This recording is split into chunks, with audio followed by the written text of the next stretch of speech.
Bonjour, aujourd'hui nous sommes chez Cryopure, l'entreprise qui transforme le biogaz en bio-GNL et en bio-CO2 grâce à un procédé breveté unique au monde. Forcément on a souhaité en savoir plus. Rencontre.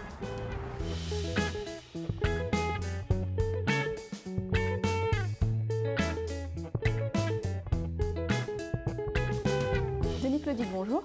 Bonjour. Vous êtes fondateur de Cryopure. Quelques mots sur votre savoir-faire? Le savoir-faire s'est développé depuis plus d'une dizaine d'années pour avoir un développement technologique qui permet d'extraire le CO2, en particulier du biogaz. Et la manière dont on l'extrait, c'est en le faisant passer directement de la phase gaz à la phase solide à basse température, entre moins 90 et moins 120 degrés C. Donc on peut dire que nous sommes des spécialistes du passage du gaz au solide et du solide au liquide. Alors vous l'avez souligné, le biogaz est transformé en bio-GNL et ensuite aussi en bio-CO2. Est-ce qu'on peut en savoir un peu plus sur ces deux produits spécifiquement? Le produit principal, c'est bien sûr le biométhane qui s'appelle bio-GNL et le bio-CO2, il est suffisamment pur pour avoir des applications industrielles. Donc la première application industrielle intéressante pour le bio-CO2, c'est d'en faire de la glace carbonique qui va être utilisée dans un nombre d'applications intéressantes. Alors il est facile à transformer, il est facile à transporter, il rend aussi possible des projets qui sont non raccordables au réseau. Je sais que vous avez eu récemment la visite du Premier ministre et du ministre de l'Écologie. Comment est perçu votre produit par les pouvoirs publics du coup? Ce qui les a incités à venir, c'est que ce projet est un projet qui transforme effectivement directement les boues d'épuration en carburant liquide. Deuxième élément important, collaboration entre des grands groupes, Suez, Engie et une start-up comme Cryopure.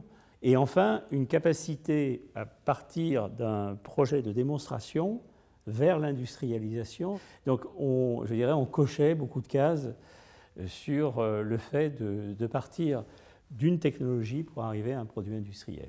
D'autant que votre produit peut aussi se substituer au diesel, puisque vous l'utilisez déjà pour les camions, les bateaux, si j'ai bien compris. Alors, effectivement, sa première utilisation, je dirais, extraordinairement intéressante du point de vue environnemental, c'est l'utiliser comme carburant en remplacement du diesel, en particulier pour les poids lourds longue distance ou pour la mobilité urbaine. Du point de vue tarifaire, le maillon qui manque en France, c'est qu'il n'y a pas de tarif attractif pour l'utilisation du bio-GNL en carburant. Alors, vous êtes aujourd'hui très présent sur les marchés européens. Quels sont aujourd'hui les enjeux de Cryopure vis-à-vis d'autres acteurs qui souhaitent aussi s'imposer, eux aussi, en tant que leaders sur les énergies d'avenir?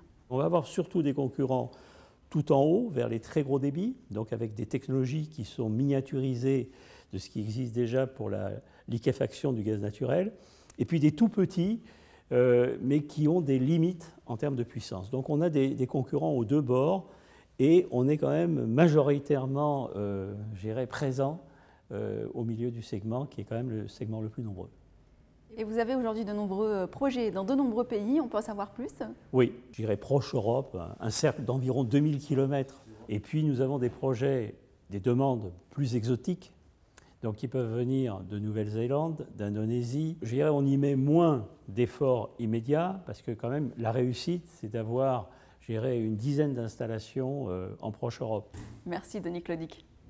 Pour financer son développement, Cryopure a levé à ce jour 9 millions d'euros. 2 millions d'euros, c'est le chiffre d'affaires lié à sa première installation. Et le biométhane permet d'économiser 90% des émissions à effet de serre comparativement au diesel.